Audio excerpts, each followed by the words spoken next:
Bom dia. Eu gosto muito dessas garrafas de água aqui. Não é legal, né? Quando você vai beber, ela quase se desfaz na sua mão. Deus abençoe quem criou isso. Gente, hoje a gente vai falar sobre a passagem de Romanos 10, capítulo 10, versículos 14 e 15. E o título da mensagem de hoje é A Beleza da Missão da Igreja. Então você já pode abrir sua Bíblia aí. Romanos 10, 14 e 15.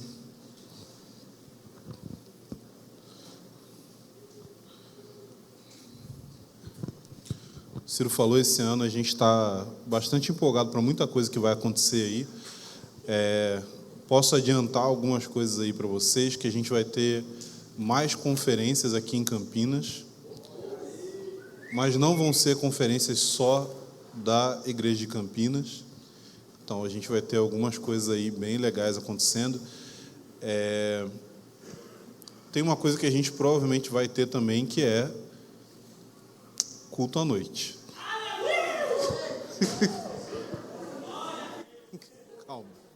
Calma.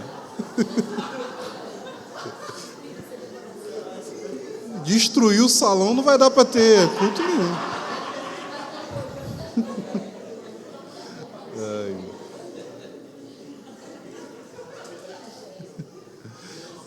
Mas a gente quer ter a possibilidade de servir da melhor forma possível, não só os irmãos que fazem parte dessa comunidade, mas a cidade como um todo. E, como vocês podem bem perceber, a gente, assim, não dá para receber muita gente hoje, né, pela quantidade de pessoas. Então, a gente vai precisar fazer mais um culto. E em qual dos dois você vai ficar? Não sei. Já ora agora, pela sua preferência. Bom, vamos ler a passagem aqui, Romanos 10, 14 e 15. Mas como poderão invocá-lo se não crerem nele? E como crerão nele se jamais tiverem ouvido ao seu respeito? E como ouvirão a seu respeito se ninguém lhes falar? E como alguém falará se não for enviado? Por isso, as Escrituras dizem: como são belos os pés dos mensageiros que trazem boas novas. Então, na passagem anterior, a gente falou sobre como todo aquele que invocar o nome do Senhor será salvo. Então, a gente falou que invocar o nome do Senhor tem a ver com reconhecer essa nossa necessidade de Deus. Isso é você, de fato, depositar a sua confiança nele. Aqui, ele está falando a respeito de invocar ainda, ele está continuando o mesmo assunto, mas ele está dizendo que, pensa comigo, todo aquele que invocar o nome do Senhor vai ser salvo. E aí ele levanta o questionamento: como alguém vai invocar alguém em quem não creu? Então, invocar pressupõe crer. Para eu invocar o Senhor, eu preciso primeiro crer nele.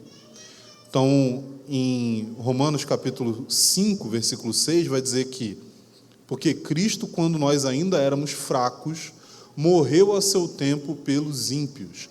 Então, invocar o nome do Senhor tem a ver com reconhecer a nossa necessidade dele, mas tem a ver também com crer no nome dele, crer no poder dele, crer na capacidade dele.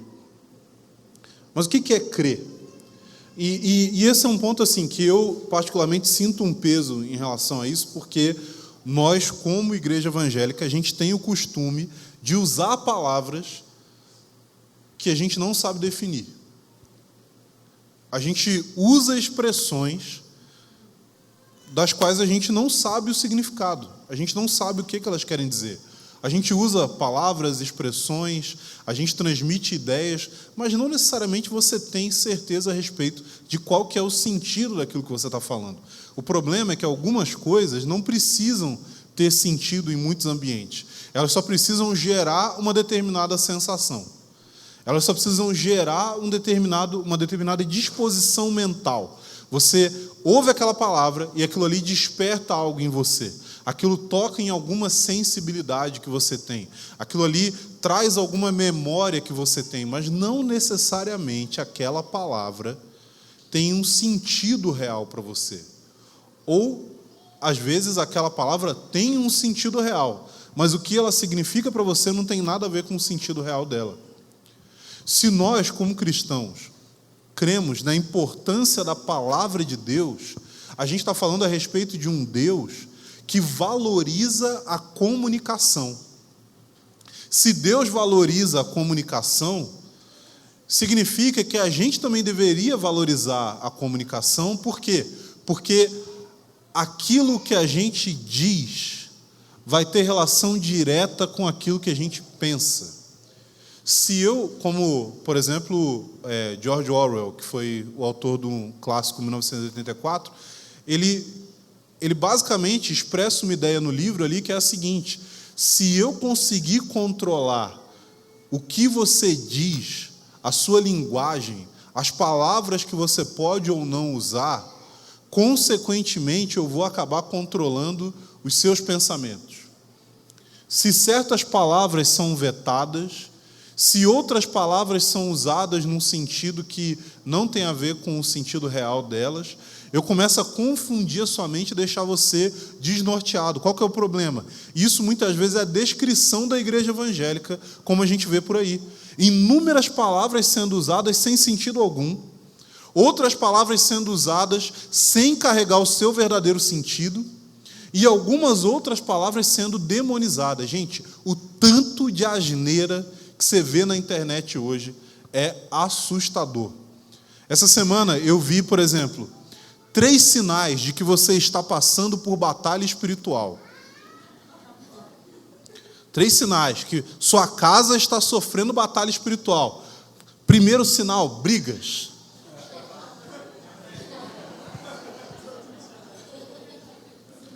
O indivíduo que criou essa teoria não é casado.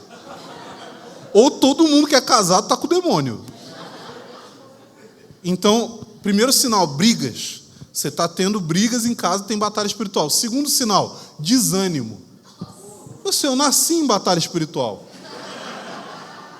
Eu nasci tendo batalha espiritual. Eu nasci trocando soco com o demônio. Cara, desânimo, sinal de batalha espiritual. Eu falei assim, onde que esse indivíduo vive? Eu nem vi a terceira. Eu falei assim, chega, já deu aqui. Já deu para mim. Não preciso ver a terceira, não. Então, você tem essa série de... Aí o mesmo cara, mas eu vi outras pessoas fazendo isso, falando assim, 3 palavras que você nunca deve usar na sua casa. Qual que é o problema? Eu estou vendo esse vídeo na minha casa. Ele fala as palavras toda hora. Você está falando as palavras na minha casa. Eu estou com o áudio aqui do celular e você está falando as palavras na minha casa. Aí você acabou comigo. Não tem sentido. É aquele tipo de ideia que não tem lógica. Por exemplo, gente, não existe verdade absoluta, né? A não ser essa frase que eu acabei de dizer, que é uma verdade absoluta, o fato de não existir nenhuma verdade absoluta. Entende que não faz sentido nenhum? Mas a gente é acostumado a ter um nível de superficialidade em relação aos pensamentos que fazem com que a gente não consiga refletir sobre as coisas que a gente diz. Os evangélicos usam constantemente palavras que eles não sabem o sentido. As pessoas usam a palavra glória. As pessoas usam, por exemplo, a palavra aleluia. Aleluia tem a ver com louvores a Deus. Aí a pessoa fala assim, aleluia Deus. Percebe? Seria como ele falar assim, louvores a Deus, Deus. Imagina eu falar, né? Bom dia, Caleb. Não tem sentido, né? Assim, cara, mas tal coisa que aconteceu, olha, cara, glória a Deus por isso. O que é glória? O que você está dizendo? O que você quer dizer? Né? Como um amigo meu gosta de dizer, né? As pessoas falam assim, não, eu creio, por exemplo, nós como igreja, nós abraçamos o credo apostólico, né? creio em Deus Pai, Todo-Poderoso, Criador dos céus e da terra. Tá bom. O que significa crer? O que significa crer? O que significa Deus? O que significa Deus ser Pai? O que significa Deus ser todo-poderoso? Percebe como é uma coisa tão simples, mas às vezes a gente é tão raso no que a gente pensa sobre coisas muito simples e a gente vai atrás de coisas mais profundas. Fala assim, não, eu quero um negócio mais profundo. Cara, você não entendeu o básico. Você não entendeu aquilo que é fundamental. Você não consegue perceber que existe uma profundidade naquilo que é fundamental e por isso você despreza. Então, quando a gente fala a respeito de crer, o que é crer? O que é fé? Fé não é uma substância de ectoplasma. Não é um negócio... Você já viu as pessoas assim, cara, eu estou pedindo a Deus para que eu tenha mais fé. O que você quer dizer com isso? O que você quer dizer com ter mais fé? A pessoa, não, eu quero, sabe, quando eu orar, eu ter a convicção. Falo assim, mas isso é fé, de fato? Convicção é fé? Porque a tradução direta da palavra fé, ela pode ser duas. Ela pode ser confiança e ela pode ser fidelidade. A palavra fé pode ser traduzida como essas duas palavras, confiança ou fidelidade. Né? Daí a palavra no latim fide, que dá origem à nossa palavra fidelidade. Fide, em latim, é fé. Então, fidelidade tem a ver com fé. Mas fé tem a ver com uma confiança relacional. Significa você conhecer alguém e, pelo fato de conhecer esse indivíduo, você tem confiança nele. Quer dizer que quando você confia em alguém, você nunca tem dúvida? Quando você confia em alguém, você nunca sente receio? Você nunca fica temeroso? Você nunca duvida em momento algum? Porque na minha experiência relacional, muitas vezes eu tenho fé, ou seja, eu confio na pessoa, mas isso não me impede de experimentar essas turbulências emocionais, mas eu consigo ter as turbulências emocionais e permanecer confiando naquele indivíduo. Eu consigo lidar com as minhas inseguranças pessoais, eu consigo lidar com o fato de que talvez eu tenha dificuldade em confiar em alguém. Mas como que eu vou continuar confiando nessa pessoa? Eu não vou procurar um sentimento dentro de mim. Se a pessoa me prometeu algo, a minha confiança nessa promessa dela significa permanecer esperando. Não significa permanecer tendo um sentimento interior de certeza que aquilo ali vai acontecer. E isso é uma coisa que a gente confunde muitas vezes. A fé, ela é sim a certeza das coisas que não se veem, mas essa certeza não significa, principalmente quando você olha para a vida dos homens que são exemplos de fé, seja na história de Israel, seja na história da igreja, seja no Antigo ou no Novo Testamento, quando você olha para os homens que são exemplos de fé, eles são pessoas que sim sentiram medo, que sim se sentiram abalados, que sim se sentiram sem esperança, mas qual foi a atitude deles que fez com que eles permanecessem sendo pessoas de fé? Eles continuaram esperando, eles continuaram confiando, apesar dos seus sentimentos interiores, apesar do seu estado emocional em dados momentos, apesar daquilo que dizia para eles o tempo todo que eles deveriam abandonar aquela espera, eles permaneceram esperando. Eles se recusaram a trocar a sua confiança em Deus por uma confiança neles mesmos. Porque muitas vezes o que a gente entende como sendo fé é autoconfiança. É esse sentimento inabalável de que tudo vai dar certo. Cara, isso às vezes não é fé, isso é pensamento positivo. Pensamento positivo não é fé. A Bíblia fala que Abraão creu contra a esperança. Ou seja, ele não era aquela pessoa que estava esperançosa. Você vê o diálogo de Abraão com Deus. Deus havia prometido que ia dar um filho para ele. Quando Deus fala com ele, o que Abraão diz? Você falou que ia me dar um filho, mas eu não tenho filho, e eu estou velho, e o servo aqui da minha casa é que vai herdar tudo que eu tenho. Você fala assim, cara, Abraão está questionando Deus a respeito daquilo que Deus prometeu para ele. Mas ele é o pai da fé. Mas por que Abraão podia fazer isso? Porque Abraão é o pai da fé. Abraão não é o pai da autoconfiança. Abraão não é alguém que tinha a convicção, não, eu consigo, eu vou ter um filho, ninguém pode tirar isso de mim. Falou assim, cara, não. Abraão era aquele que mantinha o seu relacionamento com Deus e esperava por aquilo que Deus havia prometido para ele. Como que ele esperava? Ele esperava de maneira prática, na sua vida. Se você olhasse para a vida de Abraão, cara, Abraão era um cara rico. E ele escolheu ser um peregrino numa terra estrangeira.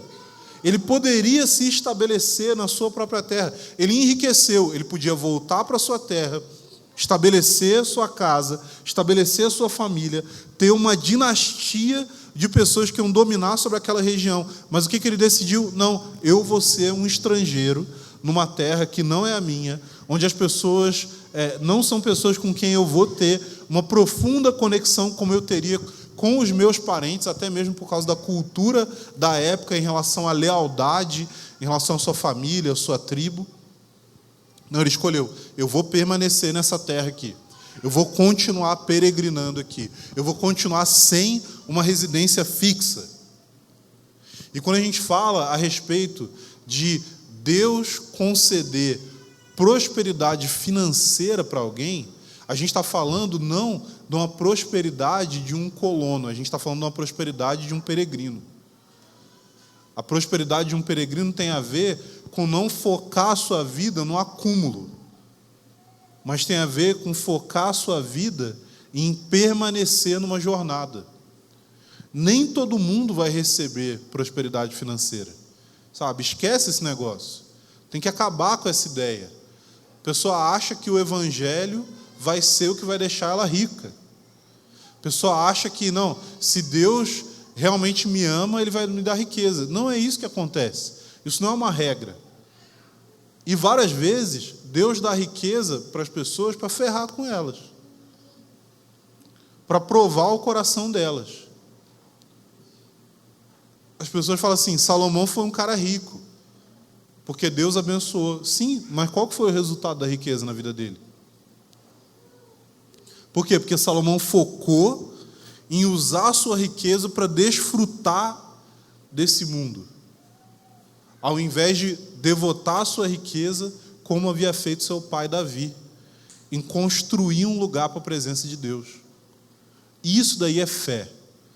Fé tem a ver com uma confiança que é vinda de um relacionamento pessoal com Deus. E ela independe do seu estado emocional no seu dia a dia. Então, o que é crer? Em Romanos 1, 16 e 17, Paulo já tinha falado o seguinte, que ele não se envergonhava do Evangelho, porque o Evangelho é o poder de Deus para todo aquele que crê, primeiro do judeu, também do grego, porque a justiça de Deus se revela no Evangelho de fé em fé. Como está escrito, aí ele cita Abacuque, o justo viverá pela fé. O que ele quer dizer aqui com de fé em fé? Quer dizer que um passo de confiança após o outro. Quer dizer decisões na sua vida, e eu não estou falando daquelas coisas... Não, o que é uma decisão de fé? Deus, com quem que eu devo me casar? Não, isso não é fé. Isso daí é transferência de responsabilidade. Isso aí é você não querer usar os seus olhos e a sua mente para poder avaliar se tem sentido, que aí a pessoa olha, aparece para ela o capeta em forma de guri. E aí a menina quer orar assim: Deus, é da sua vontade? Sério? A resposta que Deus poderia dar para isso é: sim, quero que você tenha um intensivo de santificação. Se ferrando com esse casamento, com essa pessoa que só vai te sacanear. E aí você vai aprender a carregar a sua cruz, você vai aprender, porque é isso que acontece, gente. É isso que acontece. Não é? Como dizia um homem de Deus do passado, antes de casar, abra bem o olho. Depois de casar, feche bem os seus olhos. Mas os passos de fé não tem a ver com eu ficar querendo transferir para Deus cada uma das pequenas decisões que eu preciso tomar na minha vida, mas tem a ver com ser fiel a Deus em meio às circunstâncias na qual eu fui colocado. Tem a ver com ser fiel a Deus quando tudo ao meu redor indica que eu deveria abandonar a fidelidade a Deus, que eu deveria abandonar viver a vida de um peregrino que está olhando para a era vindoura, que está olhando para a volta de Jesus, que está olhando para o momento em que o reino de Deus vai ser estabelecido na terra como o momento em que a minha verdadeira vida vai começar. Isso daí tem a ver com fidelidade. Agora, nesses momentos, a gente precisa olhar para isso. Mas a nossa tentação é olhar o quê? É olhar para a nossa gratificação imediata. É olhar para aquilo que vai dar mais resultado. E muitas vezes fé é abandonar aquilo que vai dar mais resultado. Por quê? Porque aquilo que vai dar mais resultado implica em abandonar a minha fidelidade a Deus. Abandonar a minha confiança nele. Abandonar o fato de que eu abraço a justiça de Cristo e não a minha justiça própria. Então, fé e andar de fé em fé tem a ver com dar passos que implicam em confiança e fidelidade a Deus. Não é que a fidelidade conquista a sua salvação, mas a fidelidade, ela é o fruto lógico de um relacionamento de confiança. Isso é a fidelidade. Por isso que fé, confiança e fidelidade andam juntas. E Paulo vai falar a respeito disso, que a fé, e isso vai falar uns versículos depois desses que a gente leu, ela vem pelo ouvir. O que significa a fé vir pelo ouvir? Tem um exemplo aqui em Atos, capítulo 16, versículo 14. Fala assim: certa mulher, chamada Lídia, da cidade de Tiatira, vendedora de púrpura, temente a Deus, nos escutava. Pausa aqui. Temente a Deus era uma expressão utilizada para designar aqueles que eram gentios, mas que eram muito próximos ao judaísmo, mas não haviam se tornado judeus. Ou seja, eram pessoas que não haviam feito todos os trâmites ali necessários para poder fazer parte da comunidade judaica. Então eles eram conhecidos como os tementes a Deus. Eles frequentavam a sinagoga, eles participavam de algumas atividades, mas eles não era permitido a eles participar de muita coisa pelo fato de eles serem gentios. Então eles eram os tementes a Deus, ou seja, ela tinha familiaridade com as Escrituras, ela ouvia o ensino nas sinagogas, ela tinha alguma experiência de ouvir a lei. Então fala que essa mulher, vendedora de púrpura, o que significa que ela era alguém que tinha muitos recursos financeiros, porque esse era um negócio muito lucrativo na época, ela escutava eles. E diz: o Senhor lhe abriu o coração para que estivesse atenta ao que Paulo dizia. Então essa mulher se torna a primeira convertida ali daquela região. Mas percebe que o que aconteceu? Ela estava ouvindo a pregação deles e Deus abriu o coração dela. Por isso que a fé, ela vem pelo ouvir. Porque somente a palavra de Deus, junto com o poder do Espírito Santo, tem capacidade de quebrar o nosso coração endurecido pelo pecado. Por isso que a pregação da palavra é tão importante. Porque quando o indivíduo ouve a pregação da palavra, e quando eu falo pregação, eu não estou dizendo só essa aqui, uma pregação que você está ouvindo no salão da igreja, mas é simplesmente a transmissão da mensagem. Pode ser no seu dia a dia, pode ser no seu trabalho, pode ser numa reunião da sua família. É você falar a respeito do Evangelho. Quando você fala a respeito do Evangelho, o poder de Deus pode agir ali para que os corações sejam quebrantados, para que os ouvidos sejam abertos, para que os olhos sejam livres da cegueira produzida pelo pecado, mas que pode ser facilmente superada pelo poder de Cristo. Ela teve o seu coração aberto e começou a ouvir, e isso fez com que ela de fato conhecesse Jesus. Agora, uma pergunta que vai surgir dentro dessa passagem aqui, porque você percebe essa lógica, né? Como vão invocá-lo se não creram? Existe um silogismo que é estabelecido aqui. Como que eles vão crer se eles não tiverem ouvido a respeito? Como eles vão ouvir se ninguém falar para eles?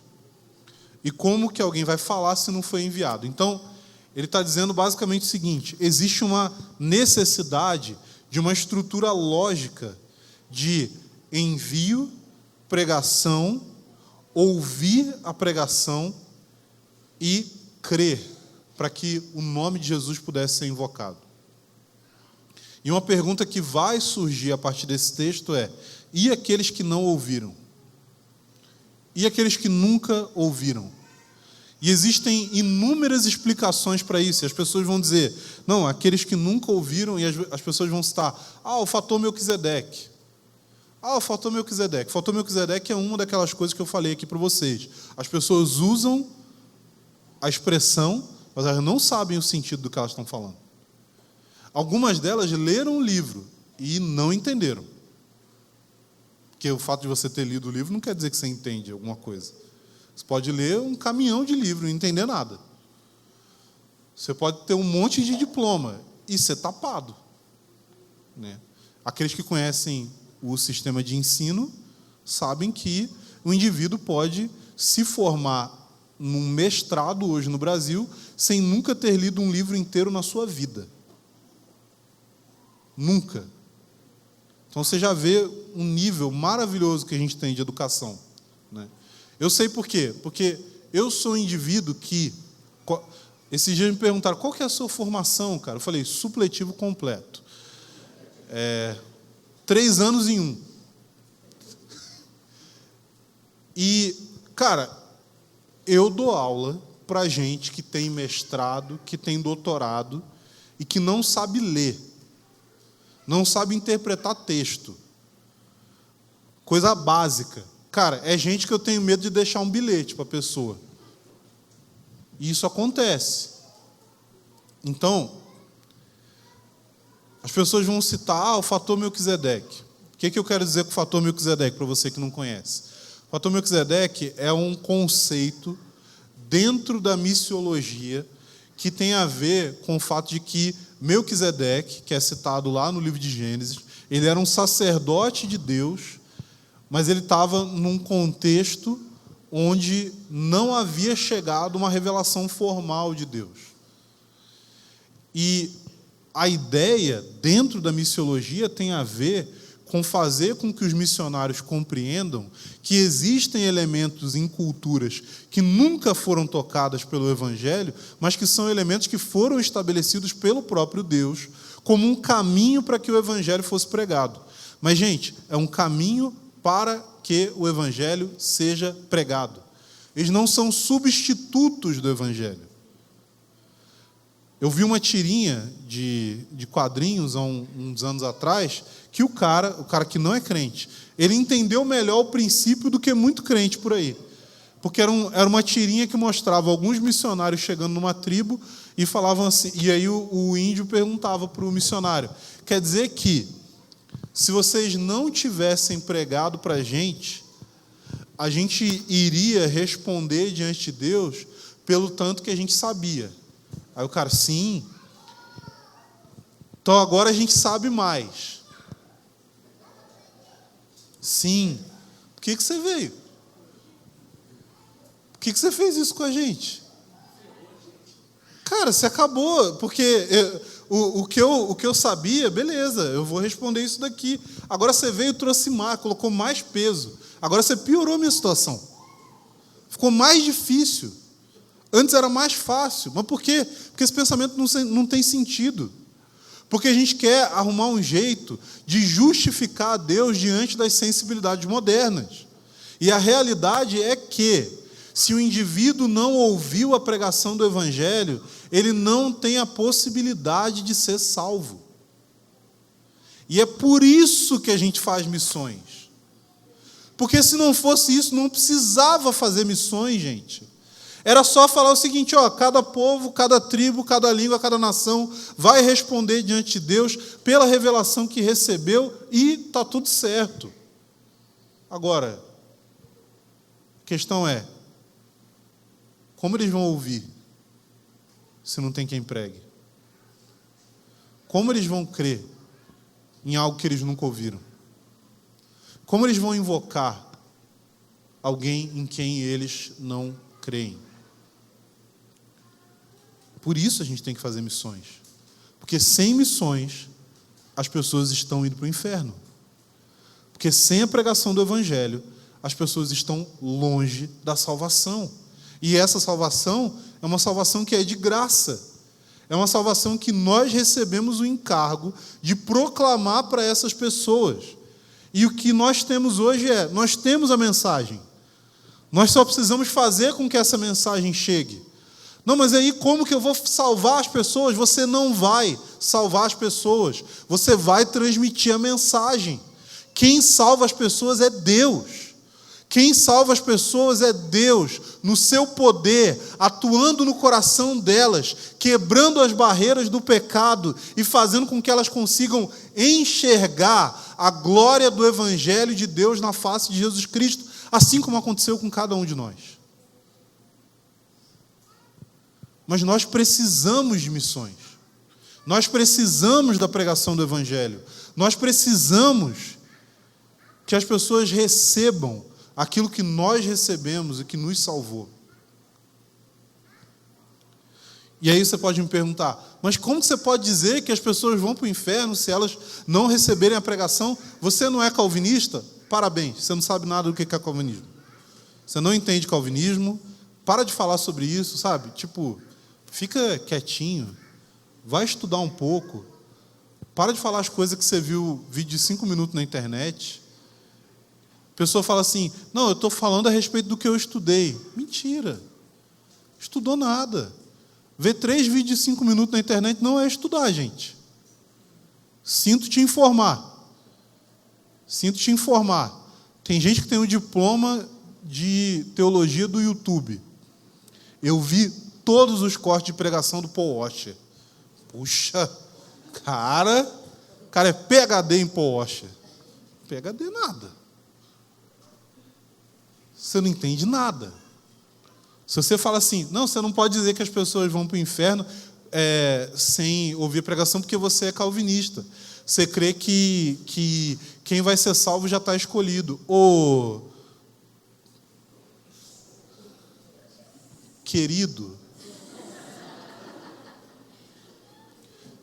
se eu creio que Deus já escolheu quem será salvo, eu creio que Deus também já escolheu como aquela pessoa vai ser salva.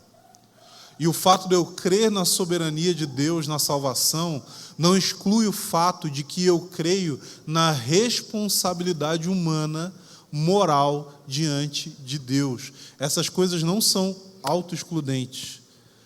Essas coisas são, na nossa mente, irreconciliáveis. Por quê? Porque a gente não tem capacidade para entender. Mas o fato de algo estar além da minha capacidade não quer dizer que aquilo ali não tem sentido. Só quer dizer que eu não consigo compreender.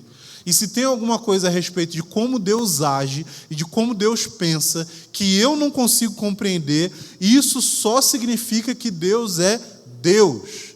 Logo, Ele é maior do que eu. Logo, eu não consigo compreender plenamente quem Ele é e tudo que Ele faz. E a única coisa que eu preciso fazer é crer e adorar. É me prostrar diante de um Deus que supera em muito a minha capacidade de raciocínio lógico. Não quer dizer que Deus não tenha sentido, não quer dizer que Deus não tenha lógica, só quer dizer que eu e você, nós somos metafisicamente tapados diante da grandeza da mente de Deus. Só isso que quer dizer. Então, o que dizer das pessoas que nunca ouviram? Paulo vai falar a respeito dessas pessoas também aqui em Romanos, no capítulo 1, do 18 ao 21.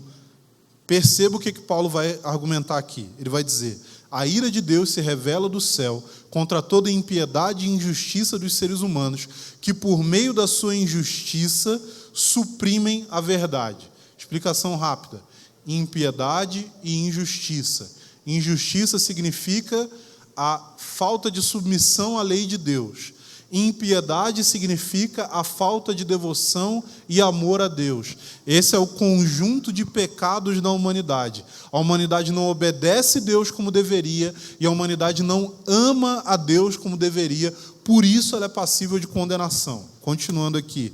Pois o que se pode conhecer a respeito de Deus é manifesto entre eles, porque Deus lhes manifestou. Porque os atributos invisíveis de Deus, isto é, o seu eterno poder e a sua divindade, claramente se reconhecem desde a criação do mundo, sendo percebidos por meio das coisas que Ele fez. Perceba, quais são os atributos invisíveis de Deus que são percebidos por meio da criação? O seu eterno poder e a sua divindade. Não a sua graça. Não a sua graça. O seu eterno poder e a sua divindade são percebidos por meio de todas as coisas criadas, desde a criação do mundo. Pois, por isso, os seres humanos são indesculpáveis, porque, tendo conhecimento de Deus, não o glorificaram como Deus, nem lhe deram graças, pelo contrário, se tornaram nulos em seus próprios raciocínios, e o coração insensato deles se obscureceu. Você percebeu que no início da passagem ele fala que os seres humanos suprimem a verdade por causa da sua injustiça? Ou seja, a consciência humana acusa cada um de nós a respeito dos nossos pecados, da quebra da lei de Deus, mas nós suprimimos essa verdade para que nós possamos continuar pecando.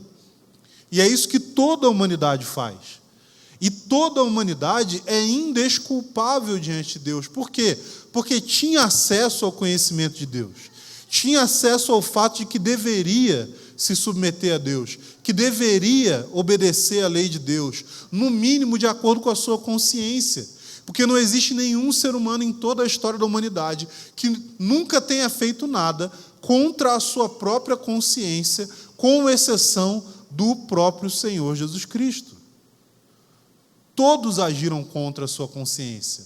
Logo, todos confirmaram que viviam de uma forma que eles mesmos consideravam, em algum momento, errada.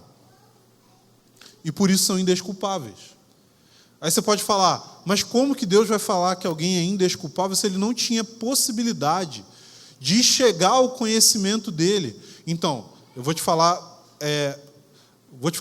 dois exemplos aqui para você entender a respeito dessa lei moral de Deus que está depositada no coração humano. C.S. Lewis dá um exemplo no seu livro Cristianismo Puro e Simples. Ele fala o seguinte, que se você tem dois indivíduos e um indivíduo, sem querer, deixou a perna na sua frente, você tropeçou e caiu. Você viu claramente que não era a intenção da pessoa te fazer cair. e um outro indivíduo colocou a perna na sua frente, com a intenção de fazer você cair, mas você conseguiu se desviar da perna dele, se equilibrar e permanecer em pé. Qual dessas duas pessoas vai te fazer raiva? Qual dessas duas pessoas você vai considerar mais culpada? Qual dessas duas pessoas você vai desaprovar o caráter dela? É a que teve intenção de fazer você cair. Um outro exemplo é, imagina que eu falo para você o seguinte, olha, eu tenho 2 botões aqui para você apertar. Um desses botões vai fazer com que 1000 pessoas aleatórias em toda a humanidade morram de causas naturais, no momento que você apertar o botão. Mas você vai ganhar $1 milhão. Quantas pessoas tem no mundo hoje? É o quê? Uns 7 bilhões, né? Cara, 1000 vão morrer. E o outro botão, ele vai fazer com que 1000 pessoas muito pobres, que vivem na miséria, recebam o básico de comida, saneamento básico, para o resto das suas vidas. Você pode apertar um desses 2 botões. E só que a questão aqui, se você apertar esse primeiro ali, você vai viver na miséria o resto da sua vida. Aí o indivíduo vai lá, vamos dizer que ele fala assim, não, então eu vou apertar esse botão aqui.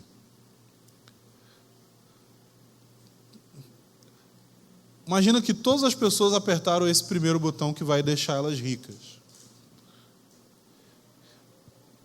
E aí ninguém apertou aquele outro. E aí a pessoa que fez esse experimento chega para todo mundo e fala o seguinte, então, gente, a realidade é que o primeiro botão, o segundo botão que ia dar comida, saneamento básico e tal, para todas as pessoas e você ia ficar na miséria, esse botão não fazia nada. Ele não fazia nada. Ele não era uma possibilidade. Ele não tinha nenhuma função. Ele não ia fazer aquilo que falou que ele ia fazer. Mas ninguém apertou. Semelhantemente, a humanidade, ela tem 2 botões diante de si. Ela tem a possibilidade de reconhecer quem Deus é, seu poder, sua glória na criação, e se submeter a isso. E ela tem a possibilidade de não submeter a isso e suprimir a justiça de Deus, que tenta se levantar no seu coração e viver uma vida de acordo com os seus próprios prazeres. O problema é que essa opção daqui, de submeter a Deus, ela não é viável. Só que ela é um caminho nunca percorrido.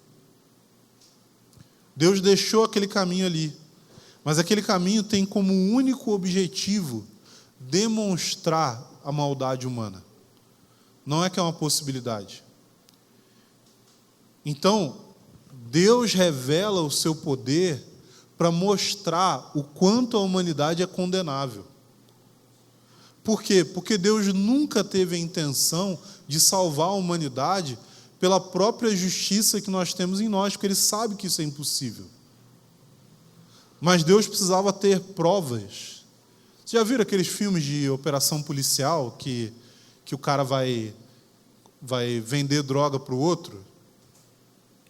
E não tinha... O cara ia ser preso. Não era uma negociação real. Mas ele foi lá, e aí ele trouxe a droga, e ele deu para o cara, e ele achou que ia receber o dinheiro, mas o que ele recebe é a voz de prisão. Não era uma possibilidade dele, de fato, conseguir vender aquilo ali.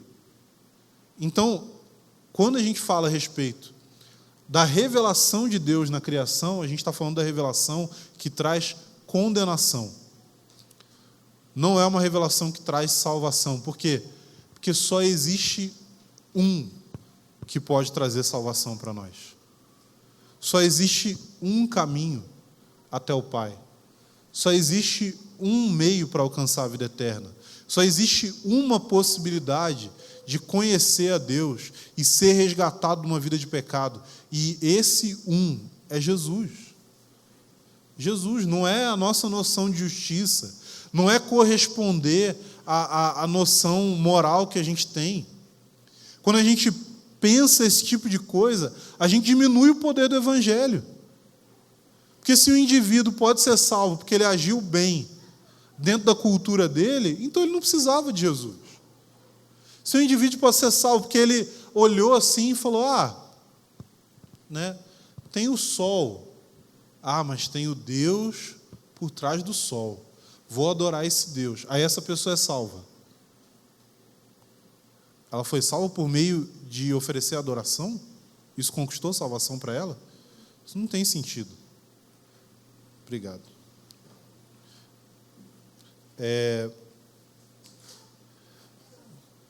Então, aqueles que nunca ouviram estão esperando aqueles que vão cumprir o chamado de Deus para as nações. Ponto. É isso. Agora, quero finalizar falando o seguinte. Paulo ele vai dizer sobre a necessidade de crer para invocar, a necessidade de ouvir para poder crer e a necessidade de falar para que alguém possa ouvir. Mas ele também vai falar sobre a necessidade de ser enviado para poder falar. E aqui ele está falando a respeito da nossa missão como igreja. A igreja é a comunidade do envio. A igreja é a comunidade que cumpre essa comissão. Então, assim, se você olha para a sua vida e você percebe que a sua vida não está em nada relacionada à grande comissão, a sua vida não está em nada relacionada ao fato de que nós fomos chamados para transmitir o Evangelho, isso significa que tem alguma coisa errada. Tem alguma coisa errada, gente. Em Atos 1, 7 e 8, Jesus falou, não cabe vocês conhecer os tempos e as épocas, isso tem a ver com o Pai, mas vocês vão receber poder ao descer sobre vocês o Espírito Santo e serão minhas testemunhas, tanto em Jerusalém, como em toda a Judéia e Samaria e até os confins da terra. A gente ora e pede a Deus por avivamento, mas, gente, avivamento tem um contexto. O derramado do Espírito Santo acontece no contexto do cumprimento da grande comissão. O derramado do Espírito Santo não tem a ver com trazer entretenimento para nós. Não tem a ver com fazer com que a gente tenha uma reunião abençoada. Não tem a ver com simplesmente fazer com que os nossos cultos sejam legais. Não. O derramado do Espírito Santo tem a ver com cumprir a promessa de Jesus, de que Ele estaria conosco até o fim dos tempos. Mas a promessa de que Jesus estaria conosco até o fim dos tempos está no contexto do chamado dele para pegar o fato de que ele recebeu toda a autoridade nos céus e na terra e de que nós façamos discípulos de todas as nações. O poder de Deus tem a ver com a missão de Deus. O derramado Espírito de Deus tem a ver com aquilo que Ele nos chamou para fazer, sermos testemunhas. Se a gente não está focado em ser testemunha, não adianta a gente ficar pensando em receber poder. Porque a gente vai pegar o poder de Deus e a gente vai usar para o nosso entretenimento. E o poder de Deus não é para o nosso entretenimento. O poder de Deus é para que a gente possa juntar os dois elementos principais daquilo que Jesus nos deixou, que é missão e presença. Nós, como igreja, falamos que a nossa visão a respeito da realidade, a nossa missão tem a ver com o seguinte, que a presença de Deus é o sentido da vida e é o anseio mais profundo do coração humano. E de que nós fomos chamados para construir um lugar para essa presença. Mas, gente, essa comunidade da presença, esse lugar para a presença de Deus, ele não é um templo fixo. Ele é uma tenda. Não é uma comunidade fixa para atrair para a presença, mas é uma comunidade peregrina que anda espalhando a presença. Isso daí é o nosso chamado.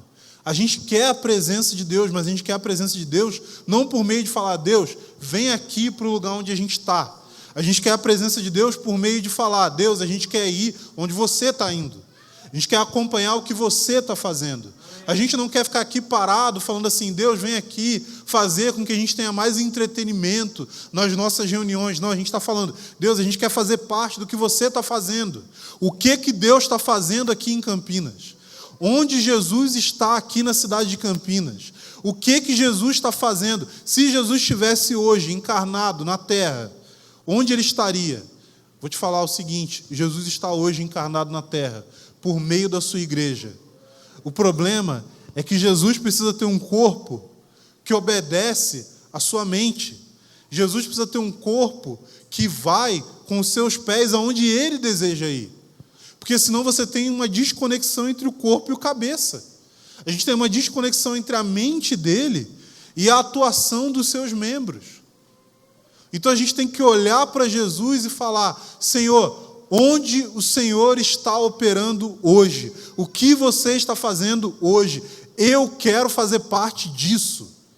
Eu quero esquecer os meus problemas, eu quero esquecer as minhas dificuldades com o meu trabalho, eu quero esquecer as questões da minha família, e eu não quero colocar essas coisas em primeiro lugar. Eu quero colocar você em primeiro lugar. Eu quero colocar o que você está fazendo em primeiro lugar. Eu quero colocar a sua presença em primeiro lugar. Porque se eu coloco a sua presença em primeiro lugar, isso significa que eu vou acompanhar a sua presença em cumprir a sua missão. E ao cumprir a sua missão, eu vou estar tão cheio da sua presença que todos esses problemas ao meu redor vão ser tocados por essa presença. O problema é que a gente fica tão focado na nossa vida, nos nossos problemas, nas nossas dificuldades, no que a gente gostaria de experimentar, no que a gente gostaria de viver, em como a gente gostaria de ser visto, no sucesso que a gente queria ter, e a gente esquece que nós fomos criados para algo maior do que tudo isso. Nós fomos criados para sermos cooperadores de Deus naquilo que Ele está fazendo no mundo. Cara, não tem dinheiro que supere o valor disso, não tem sucesso que supere o valor disso, não tem relacionamento que supere o valor disso. Não tem nada que seja maior do que fazer parte daquilo que Deus está fazendo na terra. Sabe por quê? Porque é a melhor forma da gente estar perto dEle. Por isso. Não tem a ver com ter uma igreja grande ou cheia, não tem a ver com ter sucesso ministerial, não tem a ver com nada disso, tem a ver com fazer parte daquilo que Ele está fazendo. E isso é o nosso chamado como igreja. Quando a gente olha para as pessoas ao nosso redor, a gente precisa saber, cara, Deus colocou a gente aqui. E nós somos esse instrumento na mão dele, para que ele possa chegar até elas. Para que a verdade a respeito de Jesus Cristo possa chegar até essas pessoas. Eu quero finalizar com uma citação do C.S. Lewis. E o pessoal da música pode subir já. O C.S. Lewis ele diz o seguinte, no seu livro O Peso de Glória. Ele fala, não existe gente comum. Você nunca falou com um simples mortal. As nações, as culturas, as artes, as civilizações, essas são mortais. E a vida delas está para a nossa como a vida de um mosquito. Mas é com criaturas imortais que brincamos, trabalhamos ou casamos. É a elas que desdenhamos, censuramos ou exploramos. Horrores imortais ou esplendores perenes. Cada pessoa com quem nós interagimos no dia a dia, um dia vai ser alguém que se coloca num lugar na criação de Deus, em que ela experimenta dor eterna. Ou ela vai ser uma pessoa que carrega uma glória eterna para sempre. São essas pessoas que nós temos ao nosso redor. E a gente esquece isso quando a gente pega coisas que são mosquitos comparados a essa eternidade. E nós transformamos essas coisas em coisas grandes. Essas coisas ocupam um espaço grande na nossa mente e no nosso coração. E a gente precisa ordenar as coisas de acordo com o seu valor real. Esse é o nosso chamado. É viver nessa presença. E viver nessa presença significa viver nessa missão.